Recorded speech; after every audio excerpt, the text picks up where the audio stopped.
Hello students. तो बच्चों, gravitation chapter के क्वेश्चन चल रहे थे जेई मेन वाले 2023 वाले। तो उनको आगे बढ़ाते हैं। क्वेश्चन नंबर 11 पे पहुंच चुके हैं हम। देखो सवाल क्या दिया है। A body is released from a height equal to radius R of the earth. Okay, the velocity of body when it strikes the surface. भाई मान लो ये है अर्थ, ठीक है जी। अर्थ की रेडियस है आर। ओके, सेंटर से उसकी रेडियस आर। अब अर्थ की सरफेस से आर ही डिस्टेंस ऊपर से एक बॉडी को छोड़ दिया आपने, ठीक है, यहां से छोड़ दिया। शुरुआत में इसकी स्पीड 0 है, मतलब काफी हाइट से छोड़ा है। इतनी हाइट से जितनी अर्थ की रेडियस, आर रेडियस है और आर ही हाइट से आपने उसको छोड़ दिया। जब वो अर्थ की सरफेस पर पहुंचेगी, ऊपर से आते आते यहाँ पे अर्थ की सरफेस तक आएगी, जब वो यहाँ पहुंचेगी तो उस टाइम पे उसकी स्पीड कितनी होगी, मतलब वो अर्थ की सरफेस से टकराएगी तो उसकी स्पीड कितनी होगी। आसान सवाल है, एनर्जी कंजर्वेशन लॉ का क्वेश्चन है। देखो खुद सोचो, जब ये ऊपर से नीचे आ रही होगी तो इसकी पोटेंशियल एनर्जी घट रही होगी और काइनेटिक एनर्जी बढ़ रही होगी। इसका मतलब एनर्जी यहाँ पे कंजर्व है, तो हम लगा सकते हैं एनर्जी कंजर्वेशन लॉ। इसको लगाने का तरीका था K1 प्लस U1 बराबर K2 प्लस U2। K1 शुरुआत में इसकी काइनेटिक एनर्जी, देखो जब इसने यहां से ऊपर से चलना शुरू किया था तो उसकी काइनेटिक एनर्जी थी 0, तो K1 तो हो गई 0।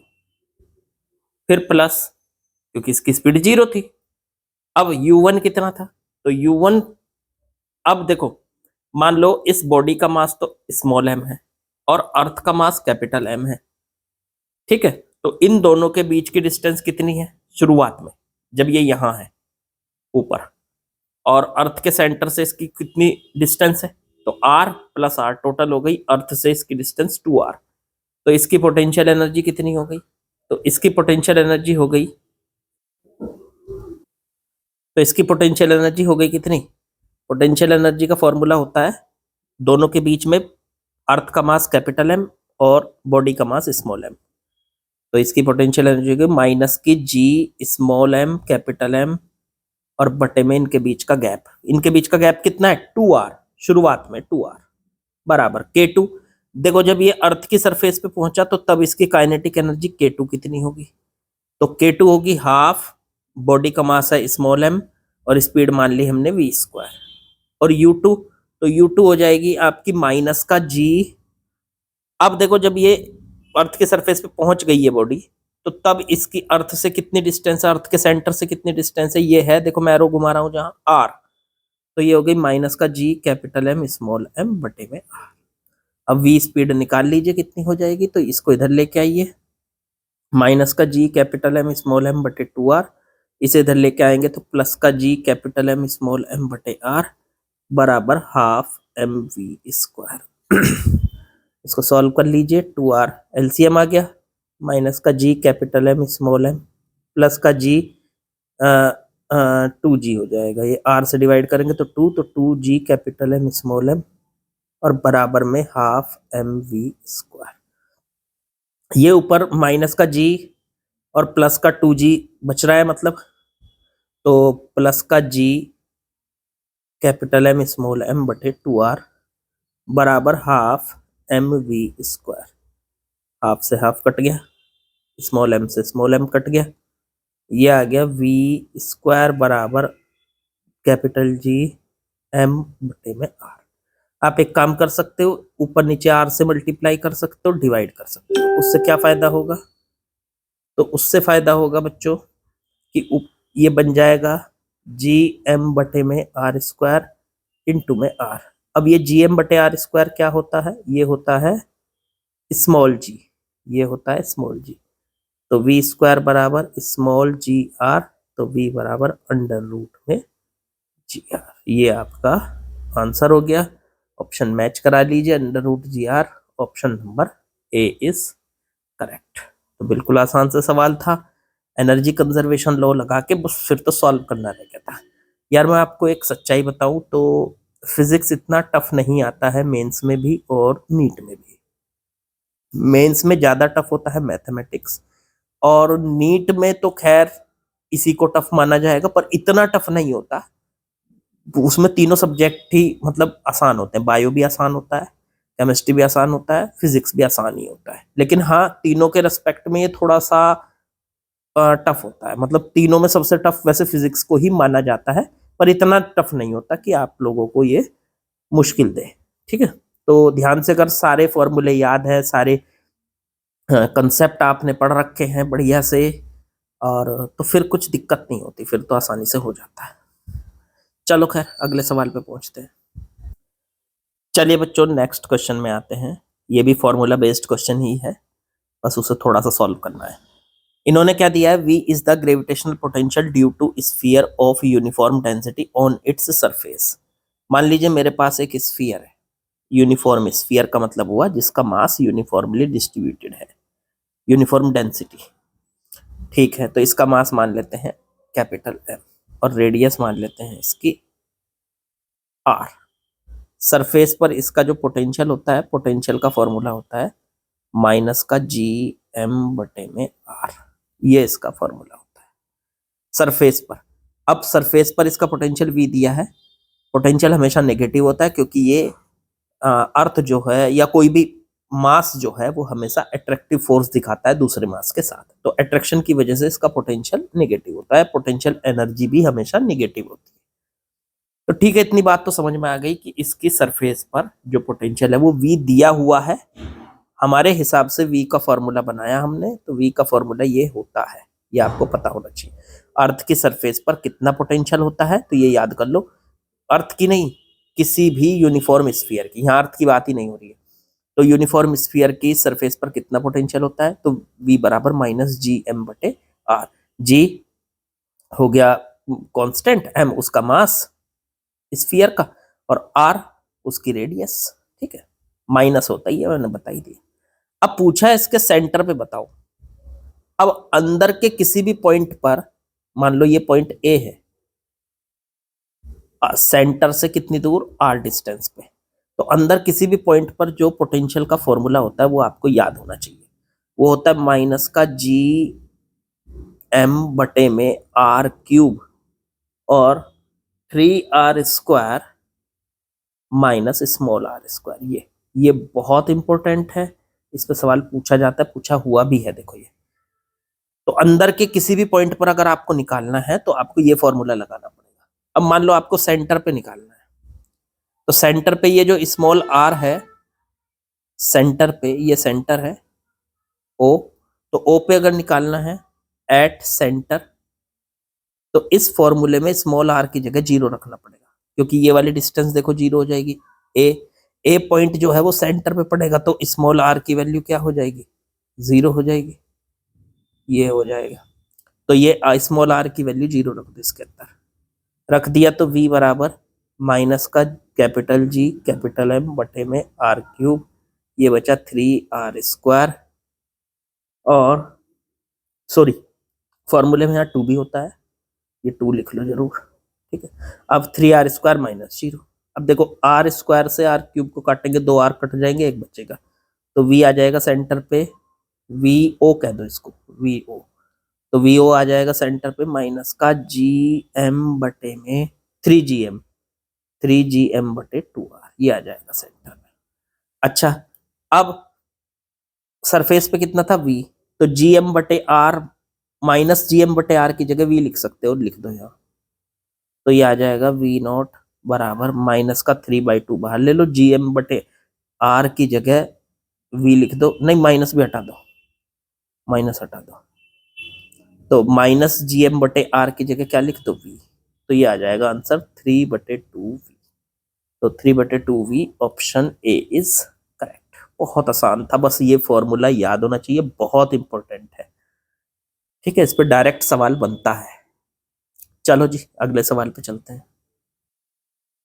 चलो भैया अगले सवाल में आते हैं।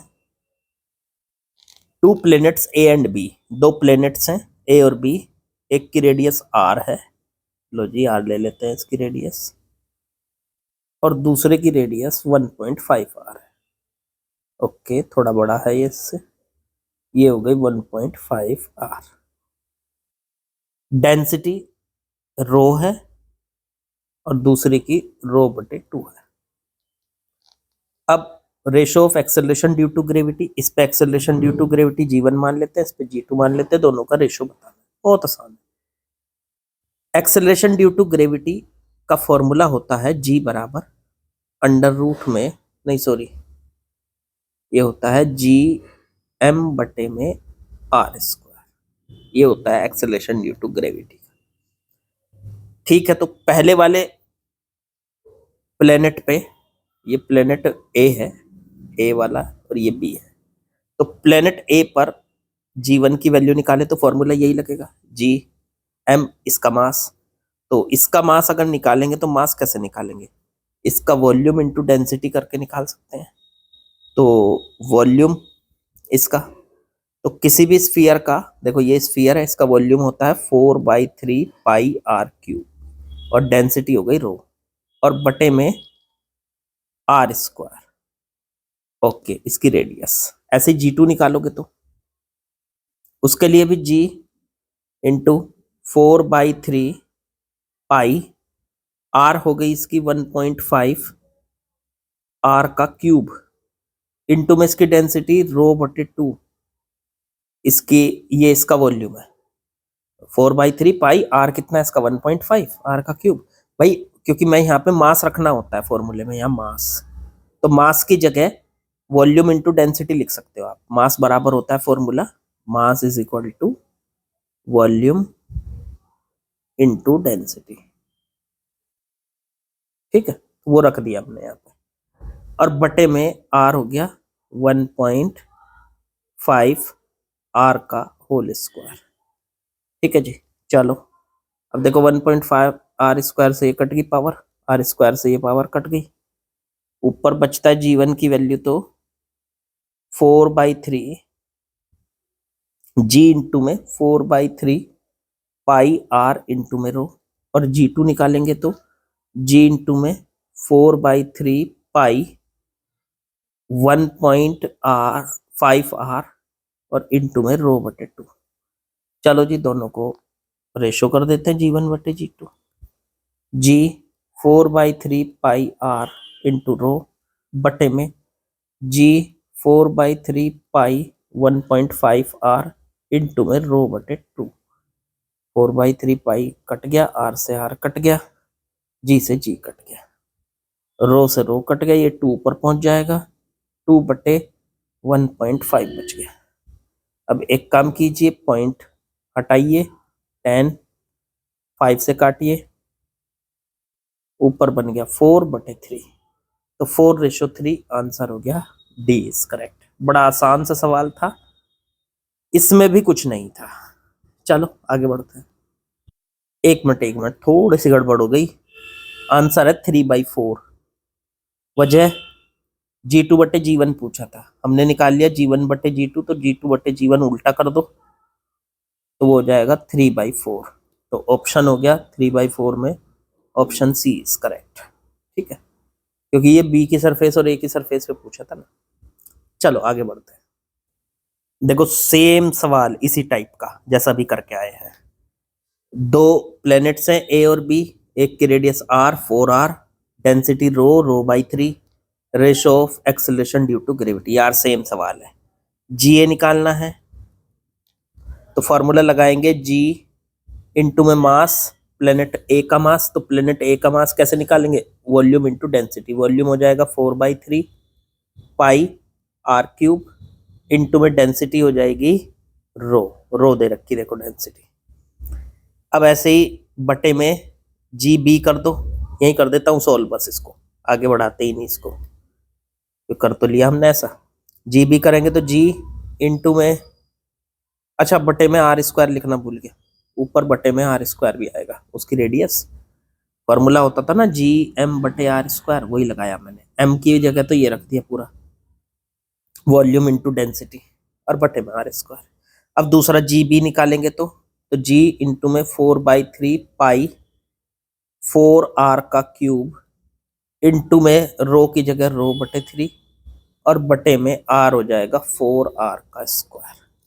अब देखो r क्यूब से स्क्वायर कट गया, नीचे 4r क्यूब से स्क्वायर कट गया, रो से रो कट गया, जी से जी कट गया, 4/3 पाई कट गया आपस में, और ये हुआ ऊपर बचता है देखो r, नीचे से जाएगा, यहाँ से तो कुछ नहीं बच रहा है, यहाँ से बचा 3r हो गया ऊपर जाके, और बटे में 4r बच रहा है, r से r कट गया, आंसर आ गया 3/4। ऑप्शन भी यार सेम वही है 3/4। देख भी लेता हूँ एक बार आंसर, हाँ सेम यही आंसर आ रहा है 3/4। ये तो आसान था, खैर सेम ही सवाल थे यार, ये तो बस डिजिट्स बदल के दे दिया आपको। चलो अगले सवाल पे चलते हैं। चलिए बच्चों अगले सवाल में आते हैं, इसमें क्या कहा है। Assuming the earth to be a sphere of uniform mass density, earth को एक स्फीयर मान लिया, ठीक है ओके, लो जी ये हो गई अर्थ, स्फीयर है और यूनिफॉर्म मास डेंसिटी के साथ है, okay. Weight of body at depth r/2, r/2 पे किसी बॉडी का weight from the earth surface, if weight on surface on earth is 200 newton. देखो अर्थ की सरफेस पे किसी बॉडी का वेट अगर 200 न्यूटन है, तो अगर उसमें अंदर जाएंगे कितना, r/2 डिस्टेंस पे, तो वहां पे उसका वेट कितना होगा। बड़ा आसान सा सवाल है। वेट हमेशा डिपेंड करता है, वेट का फॉर्मूला क्या होता है, mg। देखो m तो हमारा हमेशा कांस्टेंट रहता है, मान लो हम 40 kg के हैं तो 40 के ही रहेंगे, लेकिन g ऊपर नीचे चलने पर बदलता है। अर्थ की सरफेस से ऊपर चलेंगे जी बदलेगा, अर्थ की सरफेस में अंदर जाएंगे जी बदलेगा, तो जी पे डिपेंड करेगा कि हमारा वेट कितना रहेगा। तो जब हम अर्थ की सरफेस पे होते हैं तो हमारा वेट होता है mg, लेकिन जब हम अंदर जाएंगे तो तब डी डिस्टेंस, मान लो नीचे जाएंगे डी डिस्टेंस, तो हमारा जो वेट होगा वो हो जाएगा mg डैश, ये होगा वेट। तो जी डैश की वैल्यू कैसे निकालें, तो इसके लिए एक फॉर्मूला याद करना है आपको। अर्थ की सरफेस से डी डिस्टेंस, अर्थ की सरफेस पे तो जी की वैल्यू जी होती है 9.8, उससे डी डिस्टेंस नीचे जाते हैं तो उसकी जी डैश की वैल्यू होती है क्या, जी इंटू 1 माइनस एच क्या, डी लिख लो इसको, d/r, ये होती है। अर्थ की सरफेस से अगर डी डिस्टेंस अंदर जाएंगे तो वहां पे जी बदलेगा और उसकी जी की वैल्यू, ये फॉर्मूला होता है। तो ये लगा के हम उसका मास वो वेट निकाल सकते हैं। तो अर्थ की सरफेस पे वेट mg कितना दे रखा है, वो तो दे रखा 200 न्यूटन, ठीक है, ये तो पहले इक्वेशन बन गई। अर्थ की सरफेस पे अंदर जाएंगे तो उसका वेट mg डैश हो जाएगा। अब mg डैश की वैल्यू रख लो, g डैश की वैल्यू हो जाएगी g इंटू 1 माइनस d/r, तो mg डैश उसका वेट हो जाएगा d डिस्टेंस अंदर जाने पर, तो mg इंटू mg की जगह और 1 माइनस डी की जगह क्या रख सकते हैं, कितना अंदर जाना है, r/2 डिस्टेंस, देखो नीचे कितना जाना है, r/2 बटे में r से r कट गया, mg 1 माइनस 1/2, 1 माइनस 1/2 कितना बचा, तो mg इंटू 1/2, तो ये बच गया mg/2। ये आ गया अर्थ की सरफेस में अंदर जाने पर उसका वेट, mg डैश की वैल्यू आ रही है mg/2। अब mg की वैल्यू कितनी दे रखी, 200 न्यूटन, उठा के mg की वैल्यू यहाँ रख दो, तो 200/2, 2 से 200 को काटो तो 100 न्यूटन उसका वेट होगा अंदर जाने पर। अर्थ की सरफेस पर वेट 200 न्यूटन है, तो अंदर जाने पर देखो वेट आधा रह गया, 100 न्यूटन रह गया, तो आंसर हो गया 100 न्यूटन, ऑप्शन नंबर डी। तो बड़ा ही आसान सवाल था। चलिए आज की वीडियो यहीं खत्म करते हैं, क्वेश्चन कंप्लीट आज के, बाकी कल करेंगे। लाइक शेयर सब्सक्राइब कमेंट वो सब आप कर ही दोगे, कल मिलते हैं। प्रैक्टिस करते रहिए बस।